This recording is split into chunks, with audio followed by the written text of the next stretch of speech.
వేదిక మీద కూర్చున్న మీడియా మిత్రులందరికీ నా హృదయపూర్వక నమస్కారం. వేదిక పైన కూర్చున్న స్పోక్స్ పర్సన్ సంగప్ప గారు, స్పోక్స్ పర్సన్ విఠల్ గారు, స్పోక్స్ పర్సన్ నాగేంద్రబాబు గారు, నేను ప్రభాగౌడ్, మీడియా ప్యానలిస్ట్. ఈరోజు ప్రెస్ మీట్ని సంగప్ప అన్న గారు కంటిన్యూ చేస్తారు. విఠల్ గారు మీకు తెలియజేయడం జరుగుతుంది. Thank you.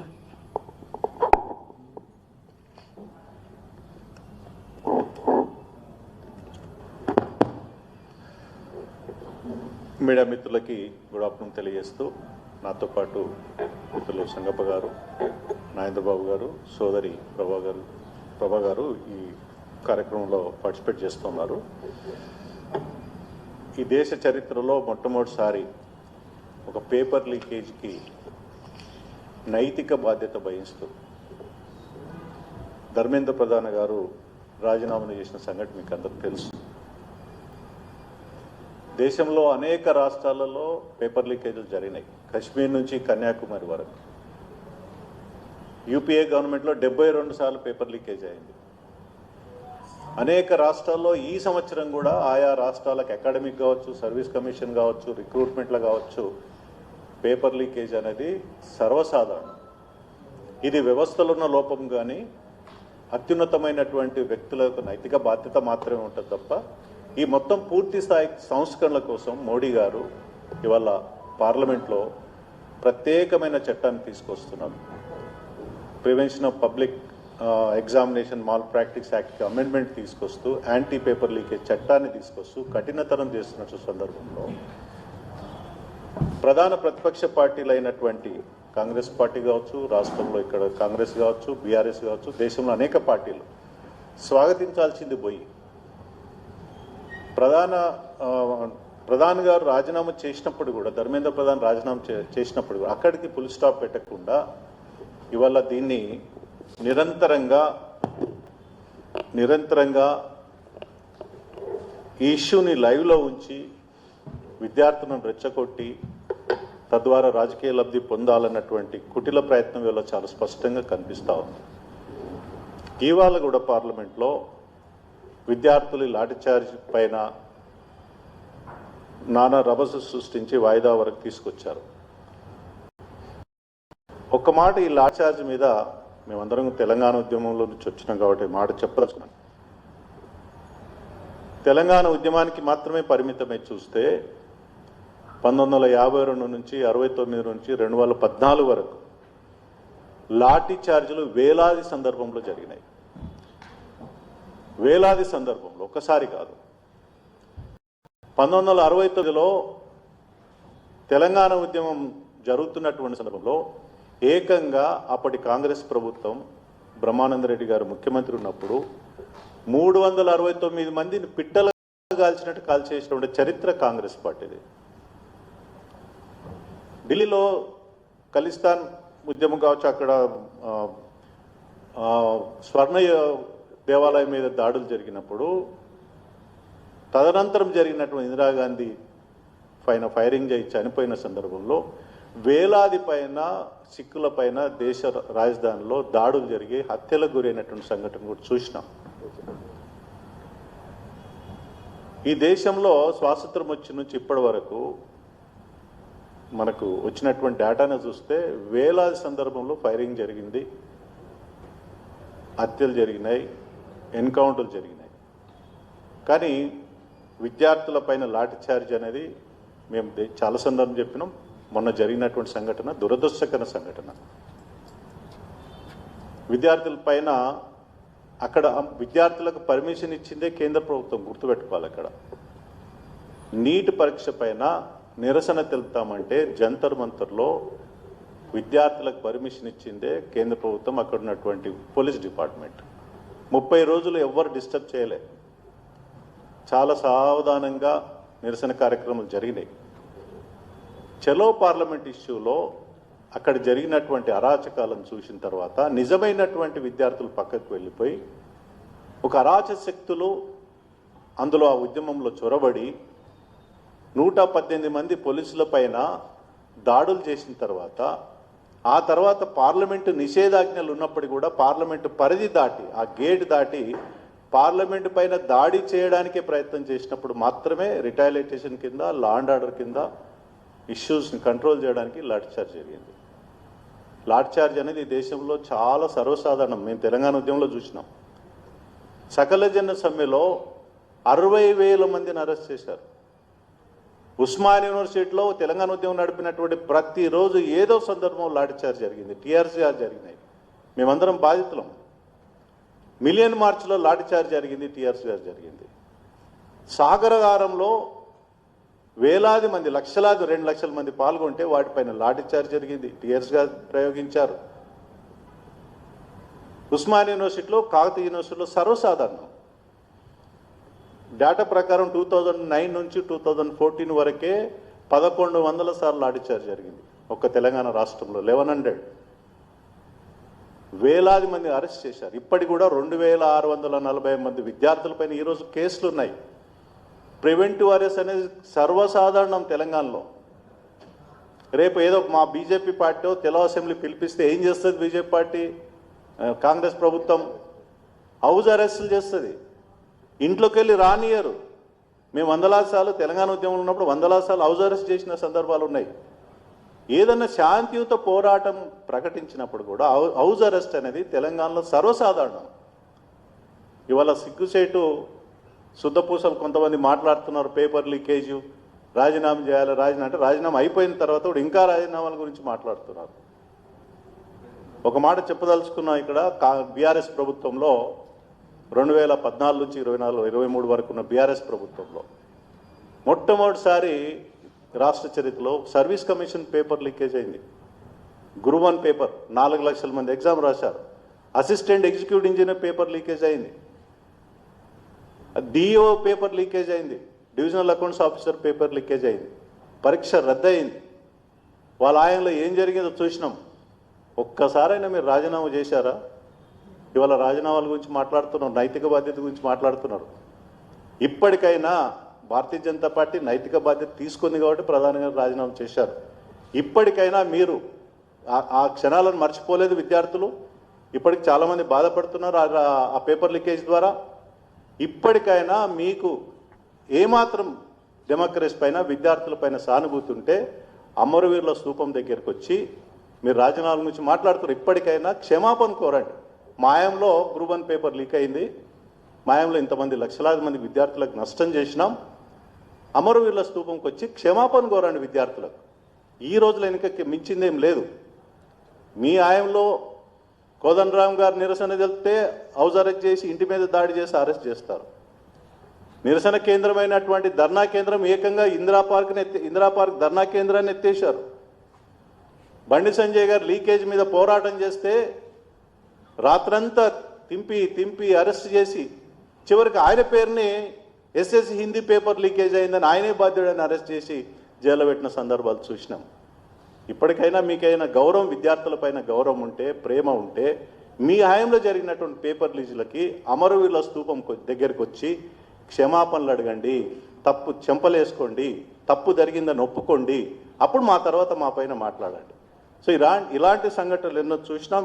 ఇవాళ మీలాంటి వాళ్ళు రాజీనామాల గురించి, లాఠీ చార్జీల గురించి మాట్లాడితే అది సిగ్గుసేటు. మిగతా విషయాలు మా సోదరుడు మిత్రులు సంగప్ప గారు మాట్లాడాలని కోరుతున్నాను.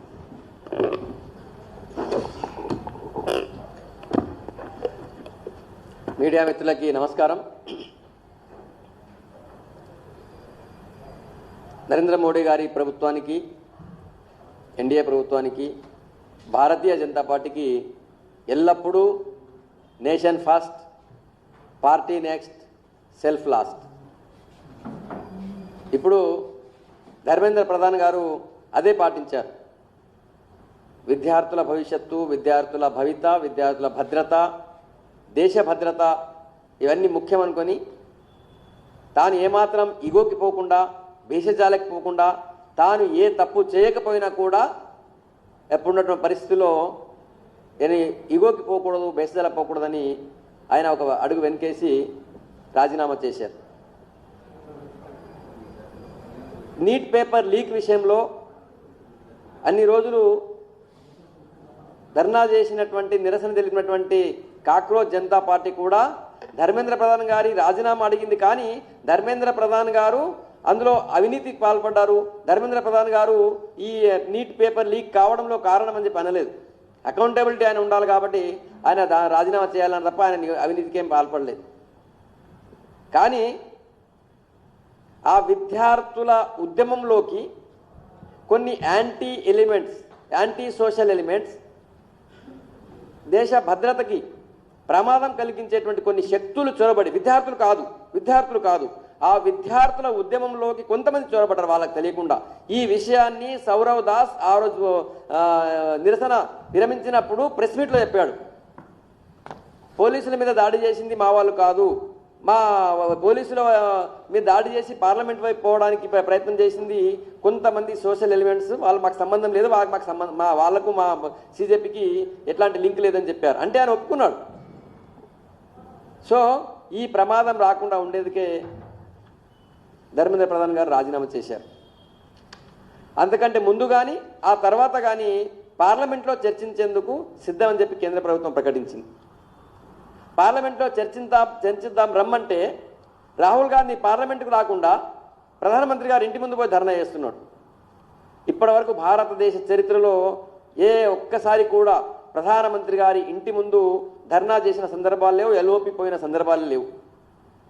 కానీ పూర్తిగా అన్ని నిబంధనల్ని, అన్ని సంప్రదాయాలు తుంగలో తొక్కి రాహుల్ గాంధీ ప్రధానమంత్రి గారి ఇంటి ముందు ధర్నా చేశారు. సరే, అయిపోయింది.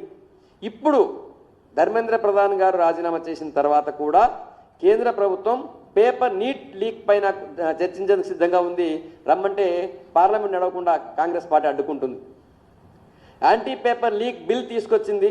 మీకు ఒకవేళ విద్యార్థులపై చిత్తశుద్ధి ఉంటే యాంటీ పేపర్ లీక్ పై మీ దగ్గర ఉన్నటువంటి సలహాలు సూచనలు ఇవ్వండి అని చెప్పి అడిగి చర్చకు రమ్మంటే ఆ బిల్లువే పార్లమెంట్ ముందు రాకుండా, పార్లమెంట్ నడవకుండా కాంగ్రెస్ తర్వాత ఇండి కూటమి అడ్డుకుంటుంది.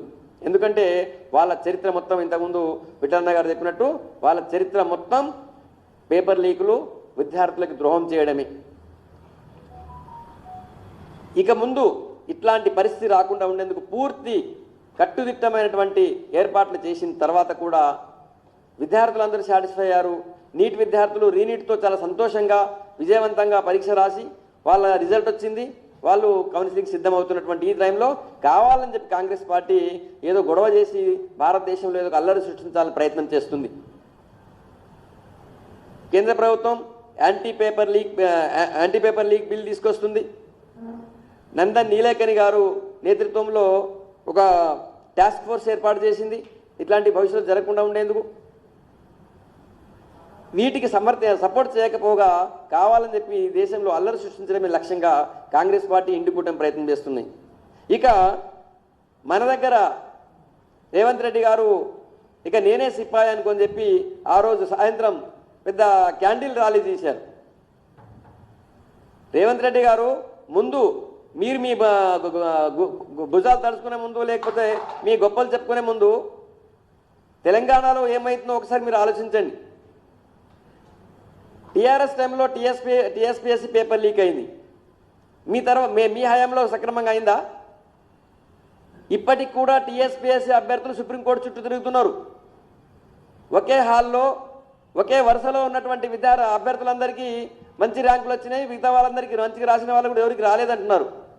అది కూడా ఒక రకమైనటువంటి పేపర్ లీక్ కాదా? మీ టైంలో 10th క్లాస్ పేపర్ లీక్ అయింది. లీక్ అయింది వాట్సాప్లో మొత్తం సర్క్యులేట్ అయింది. అది బయటకు రాకుండా మీరు లీకే కాలేదని చెప్పి కొట్టి పారేసినారు. మరి మీరు రాజీనామా చేస్తారా?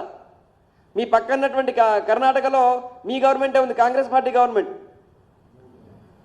వెటర్నరీ ఆఫీసర్స్కి సంబంధించినటువంటి రిక్రూట్మెంట్ ఎగ్జామ్ పేపర్ లీక్ అయింది. 80 లక్షలకు ఒక పేపర్ అమ్ముకున్నారు. అక్కడ 80 లక్షలకు ఒక పేపర్ కాంగ్రెస్ నాయకులు, కాంగ్రెస్ మంత్రులు అమ్ముకున్నారు. మరి వాళ్ళని పోయి రాజీనామా చేయమని అడగొచ్చు కదా. మీ తప్పుల్ని కప్పిపుచ్చుకునేందుకు, మీ చేతగాతనాన్ని కాపిపుచ్చుకునేందుకు అద్భుతంగా జరిగిన ఏమైనా పొరపాటు జరిగితే సవరణ చేస్తే వాటికి మా మీద బురద చల్లడం మీకు ఒక తతంగంగా మారింది. రేవంత్ రెడ్డి గారు తనకు తాను బాగా మేధావి అనుకుంటాడు. భారతదేశంలో డీలిమిటేషన్ జరిగి చాలా సంవత్సరాలైంది. డీలిమిటేషన్ చేయాల్సిందే అనే పరిస్థితి వచ్చినప్పుడు డీలిమిటేషన్ చేద్దామని కేంద్ర ప్రభుత్వం సిద్ధమైతే డీలిమిటేషన్ ఏ రాష్ట్రం ఎక్కువ డబ్బులు కేంద్రాన్ని పంపిస్తుందో ఆ రాష్ట్రానికి ఇవ్వాలి, ఎక్కువ సీట్లు ఇవ్వాలని చెప్పి ఒక తలాతోక లేనట్టు కూడా సలహా ఇచ్చిండు రేవంత్ రెడ్డి. ఆ రేవంత్ రెడ్డి గారు ఇచ్చినటువంటి ఆ సలహాని వాళ్ళ ఎన్డీ కూటమి వాళ్ళు కానీ వాళ్ళ కాంగ్రెస్ వాళ్ళు కానీ ఎవరు తీసుకోలే. కొద్దిసేపు మీ ముఖం ఏడ పెట్టుకుంటారు ఆలోచించుకోండి. రేవంత్ రెడ్డి గారు జీడిపి ఎక్కువ ఉన్న రాష్ట్రాలకి, కేంద్రానికి ఎక్కువ పన్ను కట్టే రాష్ట్రాలకి సీట్లు ఎక్కువ ఇవ్వాలన్నారు. మీ రాహుల్ గాంధీ యాక్సెప్ట్ చేసిందా? మీ ఇండి కూటమి యాక్సెప్ట్ చేసిందా? మళ్ళీ కొత్త రాగం అందుకున్నారు. 21 సంవత్సరాలకే నేను చట్టసభలకు పంపించాలి యువతకని చెప్పి నేను తీర్మానం చేసి పంపిస్తా అంటున్నారు. సార్, యువత గురించి మీకు అంత ప్రేమ ఉంటే మీరు యూత్ డిక్లరేషన్లో ఏం చెప్పినారు అందులో ఒక్కటన చేయండి. ఒక్కటంటే ఒక్కటన చేయండి. 2.5 సంవత్సరాలు కావస్తుంది మీ గవర్నమెంట్ వచ్చి. ఇప్పటిదాకా యూత్ డిక్లరేషన్లో మీరు ఏం చెప్పారు ఒక్కటన చేసిరా? మొదటి ఏడాదిలోనే 2 లక్షల ఉద్యోగాలు ఇస్తున్నారు. మీరు వచ్చి 2 సంవత్సరాలు అయిపోయింది, 2.5 సంవత్సరాలు అవుతుంది. అంటే ఇప్పటిదాకా దాదాపు 5 లక్షల ఉద్యోగాలు ఇవ్వాలి రేవంత్ రెడ్డి గారు. ఎక్కడున్నాయి 5 లక్షల ఉద్యోగాలు? మొదటి ఏడాదిలోనే SC, ST, BC, minority backlog పోస్టులన్నీ భర్తీ చేస్తున్నారు. ఒక్కటన భర్తీ చేసినారు ఇప్పటిదాకా. ప్రతి ఏడాది జూన్ 2 నాటికి జాబ్ క్యాలెండర్ డిక్లేర్ చేసి సెప్టెంబర్ 17 వరకు నియామకాలు పూర్తి చేస్తున్నారు. ఒక్కటన చేసిరా? ఒక్కసారైనా జాబ్ క్యాలెండర్ ఇచ్చిరా? నిరుద్యోగ వృత్తి 4,000 రూపాయలు ఇస్తున్నారు. అంటే ఇప్పటిదాకా 2.5 సంవత్సరాలు నెలకి 4,000 రూపాయలు ఒక అభ్యర్థికి నిరుద్యోగికి అనుకుంటే దాదాపు 30 నెలలు 30 నెలల నుంచి ప్రతి అభ్యర్థికి 4,000 చొప్పున ఇవ్వాలా? ఎక్కడున్నాయి? ఇచ్చిరా? టీఎస్పీఎస్సీ ప్రక్షాళన చేస్తా అన్నారు. ఉన్న టీఎస్పీఎస్సీ ఎగ్జామ్ని చక్కగా నిర్వహించలేకపోయినారు. యూత్ కమిషన్ ఏర్పాటు చేసి 10 లక్షల వరకు వడ్డీలో రుణం ఇస్తా అన్నారు. ఇచ్చిరా? ఫీజు రియంబర్స్మెంట్ పాత బకాయిలు ఇస్తున్నారు. రేవంత్ రెడ్డి గారు ముందు దేశం గురించి మాట్లాడే ముందు, తర్వాత యువత యొక్క భవిష్యత్తు గురించి మీరే గొప్ప నిర్ణయాలు తీసుకునే ముందు తెలంగాణ రాష్ట్రంలో విద్యార్థులకి ఫీజు రియంబర్స్మెంట్ ఇవ్వకపోవడం వల్ల ఎస్సీ, ఎస్టీ, బీసీ విద్యార్థులందరూ కూడా వాళ్ళ సర్టిఫికేట్ ఇవ్వకపోవడంతో తీవ్ర ఇబ్బందులు పడుతున్నారు. కాలేజీలో చాలా కాలేజీలో వాళ్ళ స్టాఫ్కి వాళ్ళు జీతాలు ఇవ్వలేని పరిస్థితిలో కూడా ఉన్నారు. అటు స్టాఫ్కి జీతాలు వస్తలేవు, యువతకి సర్టిఫికేట్లు వస్తలేవు. తొందరగా ముందు ఫీజు రియంబర్స్మెంట్ ఏమి ఇట్లా ఎప్పుడు ఇస్తారు, ఎంత ఇస్తారో చెప్పండి. 4 కొత్త ట్రిపుల్ ఐటీలు ఏర్పాటు చేస్తున్నారు. ఉన్న స్కూళ్ళు పాఠశాలలు మూసేస్తున్నారు. మీరు ట్రిపుల్ ఐటీలు ఏమి ఏర్పాటు చేస్తారు? 18 ఏళ్ళ పైబడినటువంటి యువతులకి స్కూటీ ఇస్తున్నారు. ఎక్కడుంది మీ స్కూటీ? నేను చెప్పేది కేవలం మీరు చెప్తున్నటువంటి జంజీకి మీరు ఇచ్చినటువంటి హామీల గురించి మాట్లాడుతున్నాను. ఇవన్నీ మీరు ఇచ్చిన హామీలు నెరవేర్చకపోగా మీరు కేంద్ర ప్రభుత్వానికి సూచనలు చేస్తూ మీరు తీర్మానం చేసి పంపిస్తారా? సిగ్గుండాలి ఏమన్నా. ముందు కేంద్ర ప్రభుత్వానికి సలహా ఇచ్చే ముందు, మీరు యువత గురించి తీర్మానాలు చేసే ముందు పక్కన కర్ణాటకలో మీ విద్యాశాఖ మంత్రితో రాజీనామా చేయించమని చెప్పి రేవంత్ రెడ్డి గారు రిక్వెస్ట్ చేస్తున్నాను. మీరు ఢిల్లీలో ఉన్నారు కదా, మీరు రాహుల్ గాంధీ ఢిల్లీలో ఉన్నారు కదా, మీరిద్దరు కూర్చొని ముందు కర్ణాటకలో రాజీనామా చేయమని చెప్పి ఇమ్మీడియట్గా ఆదేశించండి, రాజీనామా చేయించండి. ఇప్పటికైనా రేవంత్ రెడ్డి గారు, రాహుల్ గాంధీ, ఇండి కూటమి మీరు సిద్ధాంతాల కోసమే, దేశం కోసమే పనిచేసేటువంటి ఎన్డీఏ మంత్రులకి, ఎన్డీఏ నాయకుల గురించి మాట్లాడే ముందు మీ గురించి ఒకసారి ఆలోచించుకోండి. Thank you.